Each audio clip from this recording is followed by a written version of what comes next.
Live from Utah's news leader, Fox 13's Quickcast starts right now.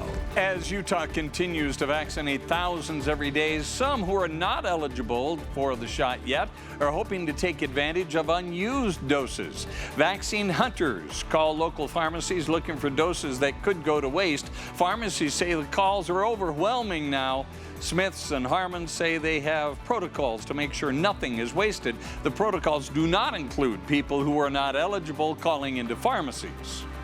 If people call during the week, we're not saying, hey, come in, at 9 o'clock, maybe we'll have a dose for you. We're not doing that.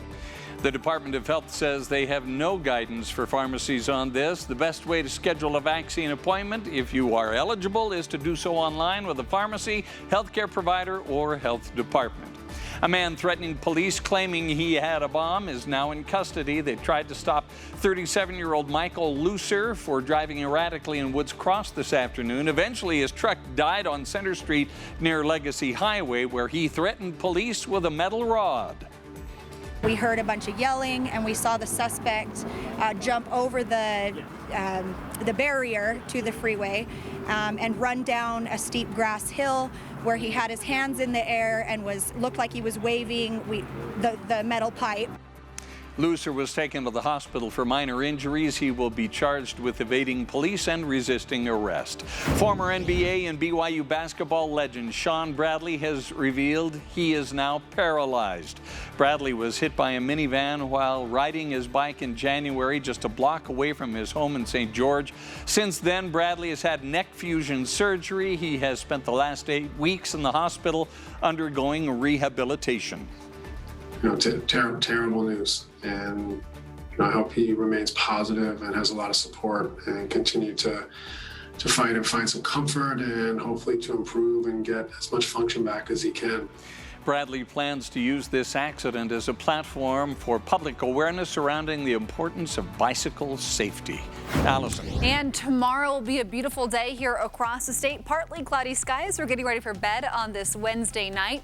Happy St. Patrick's Day. Tomorrow, the day after, will be in the 40s through 10 a.m., then back into the 50s by lunchtime, and then highs in the 60s tomorrow. So it'll be about 5 degrees warmer than it was today. For St. George, around 70 through Friday. This upcoming weekend a little bit cooler for our first weekend of spring, back into the low 60s starting Sunday. For the Wasatch Front, close to 70 degrees through Friday, and then we're cooling down this weekend. Spring showers on Saturday, widespread rain and snow here across the State Valley, rain, mountain snow. A few more chances for snow early next week. Bob?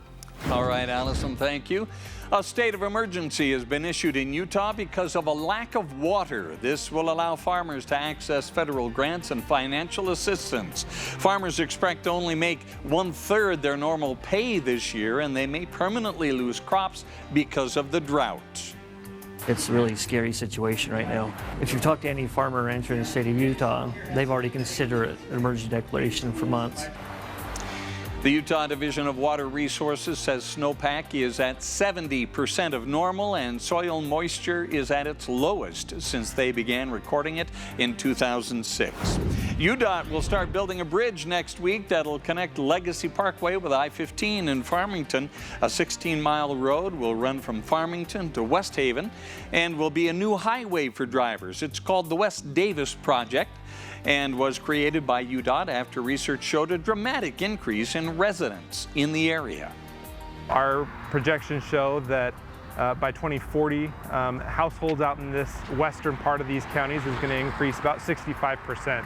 UDOT will include 10 miles of trails for bikers and runners. The project is expected to cost $800 million and be completed in a few years. There was no St. Patrick's Day parade in Salt Lake today for the second year in a row, but the Hibernian Society of Utah revealed to Fox 13's Kelly Chapman when a makeup parade will be held. They are dedicated to keeping Irish heritage in Utah, saying, mark your calendars for Saturday, September 25th. We're in communication with all of the entries, all of the vendors, everything that we have for our typical parade will be on display. Parade details and a route will be revealed as we get closer to the date, and we are looking forward to it.